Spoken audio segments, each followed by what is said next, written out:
What's up, guys? I wanted to jump on here tonight and talk to you guys about Bitcoin's finite supply, the 21 million coins, right? Everybody knows that Bitcoin only has 21 million coins. That's no secret anymore. But I wanted to dive in a little deeper as to how finite Bitcoin really is, right? In not just the 21 million coins, but realistically in like the next 5 to 10 years, how difficult it'll be to get your hands on Bitcoin. Um, Obviously, the cap supply is a great thing, but there's a lot more to it than just that. So there's 21 million coins, right? 1 million of those coins are sitting in Satoshi's wallet. Assume that they'll never move, right? So there's really 20 million coins. Then there's another 4 to 5 million coins that people assume are also lost, right? From early Bitcoin users that didn't really understand what Bitcoin would become. They lost their seed phrases and they just can't access their Bitcoin. It's just sitting there. They can't do anything with it. Those Bitcoin will probably never move either, okay? There's also the fact that the last Bitcoin to ever be mined will be in the year 2140. You have all those Bitcoins that you'll never see or experience in your lifetime, right? So that even makes the supply even shorter within your lifetime and my lifetime. So now you're looking at a much more scarce asset, right? There's just not that many Bitcoin that's ever going to go around. But beyond all of that, right? That's just one piece of it. But beyond all of that, you have the amount of Bitcoin that's able to get put into circulation, new Bitcoin into the market, right? So currently, as it is today, only 3.125 new Bitcoin can be mined at a time. All right, so 3.125. Okay. That 3.125 can be mined on average every 10 minutes. So that means that every 10 minutes, on average, 3.125 new Bitcoin get put into circulation. Okay, and that 10-minute timing is basically what's called a difficulty adjustment value or a difficulty time value that's part of Bitcoin's protocol. It's part of Bitcoin software, right? Bitcoin says whenever a miner wants to mine new Bitcoin, the difficulty of mining that new Bitcoin goes up or down so that new Bitcoins are mined on an average rate of 10 minutes, right? And that's called the difficulty adjustment value, okay? I'm not going to get into that. That gets into way more detail than I think I want to get into in this video. But just know that every 10 minutes, only every 10 minutes on average, new Bitcoin can be put into the market, and that quantity is 3.125. So on a day-to-day, right, every single day, only 450 new Bitcoin are put into the market, right? So 3.125, 10 minutes, coming in every 10 minutes. In the course of a day, that comes out to 450 new Bitcoin that get put into circulation, okay? Now, that may sound like a lot to people like you and I, right? I can't get my hands on 450 Bitcoin no matter how hard I try.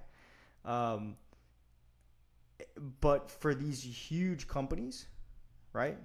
For the BlackRocks of the world, for companies like MicroStrategy that are Bitcoin treasury companies, for companies like MetaPlanet, right?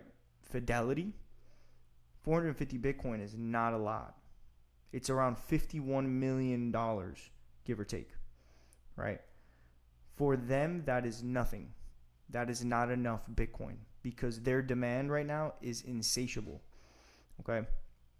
I'm going to show you a couple articles and just buys that happened this week to show you how little 450 Bitcoin is a day, right? So let's just jump into MicroStrategy. MicroStrategy just put in a buy yesterday for 850 Bitcoin, right? And they're buying like consistently every single week. And this is one of their smaller buys. They bought at one point 1,955 Bitcoin 4,000 Bitcoin, 3,000 Bitcoin. They're putting in buys every single week above, all of these buys are above the daily quantity that comes out. Just them alone, they're buying more than the actual daily new supply that's being put into the market,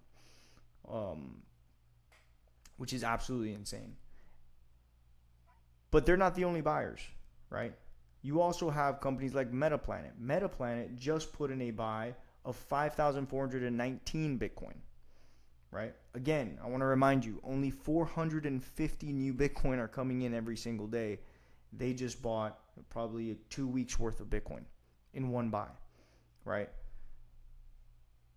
Again, this is just Metaplanet, right? So between Strategy and Metaplanet, I mean, they are taking up a ton of Bitcoin, right? Then you've got BlackRock, right? Who's also buying a ton of Bitcoin. They hold over 662,000 Bitcoin right now. They're constantly having to buy. Their ETF inflows are this IBIT, which is the BlackRock ETF, is the fastest growing ETF in the history of the world. Their demand is also insatiable. Okay, so you have all of this insane demand happening for Bitcoin. I want more. I want more. They're buying and buying and buying, and there's only 450 new Bitcoin in circulation every single day. There cannot be more, right? Doesn't matter how hard the miners try to mine more Bitcoin. Because of Bitcoin's protocol and the difficulty adjustment variable or value, they can't mine more Bitcoin or faster than the 10-minute allotted time, right? So that puts Bitcoin on a fixed schedule of new Bitcoin. It doesn't matter how many new miners go into play. If you can throw all the energy and power you want into mining new Bitcoin, you cannot mine faster than the 10-minute rate, right? So then that leaves everyone saying, well, there isn't enough Bitcoin to go around for the demand that's happening. Okay? And we're seeing that. We're starting to see that a lot now in these exchanges. Okay? So if you look at the Bitcoin exchanges, and this is the current balance on Bitcoin exchanges, you'll see here this area in green is the balance, and this yellow is the Bitcoin price. Okay? The current balance on Bitcoin exchanges has dropped pretty aggressively, right? Since February, January of 2024, the balance was almost 3 million, and now it's getting to about 2 million. So about 2 million Bitcoin available on exchanges. So the balance on exchanges is dwindling pretty quickly. And obviously, right? Because if only 450 new Bitcoin can be put into circulation every single day, but you have companies buying 850 Bitcoin worth, 5,000 Bitcoins, 4,000 Bitcoins. You have governments that are starting to say, we're also going to start buying Bitcoin. We're putting away Bitcoin. Michael Saylor came out recently, said he's having conversations with some ambassadors from Saudi Arabia, and they're looking to buy Bitcoin. I mean, as more and more people get into Bitcoin, all that does is drive up the price, right? It's supply demand dynamics, right? If I have something that's very scarce and valuable, I'm going to ask for a higher price for that, because as more people want it, I'm going to say, well, I want more for it. For me to let this go, I need you to give me more, right? You could think about it like beachfront property, right? If you own beachfront property, as more people want beachfront property, all you could do is just say, well, if you want it, you're going to have to pay this price for it. And if you're not going to take it at that price, somebody else will, right? Because the demand is going up for it. And so that is the true scarcity value of Bitcoin. It is also the 21 million supply. That is a fact. There's 21 million. There won't be more. But in my lifetime and in your lifetime, This is what really matters.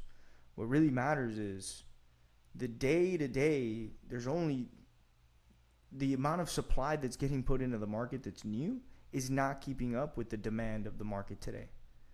And so eventually that will come to a head, and at some point this price will just start to go up and up and up because the sellers will demand more for their Bitcoin because of the amount of demand that's out there, right? It's basically becomes an auction. I'll pay you this, I'll pay you that. No, I'll pay this. And the seller will say, oh, I'll sell it at this price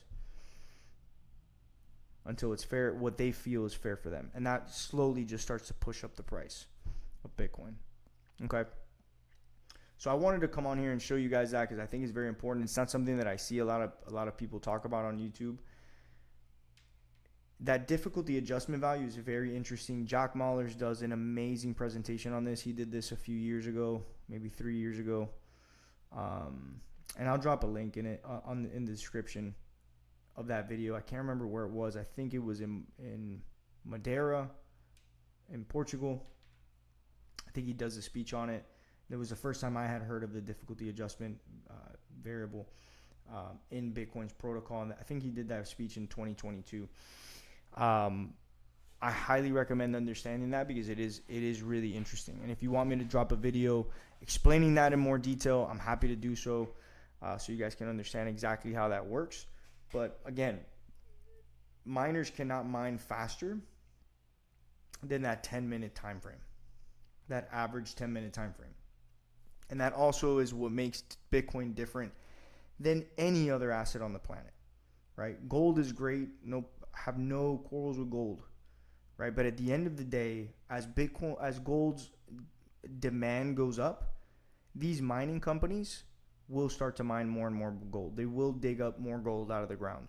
And I'm sure you guys have heard that, from other YouTubers, but that's a fact. The same thing with properties. If people want more properties, people will build more properties. You cannot make more Bitcoin. And you cannot put more Bitcoin into circulation even if the demand goes up. You just can't. So more and more people are holding on to Bitcoin. They don't want to sell it because they know that it's undervalued right now, and that's why you're also seeing this diminish, right? This drop in the balance on exchanges, because people like you and I are not selling back to the exchanges. We're not going to the exchange and selling our Bitcoin.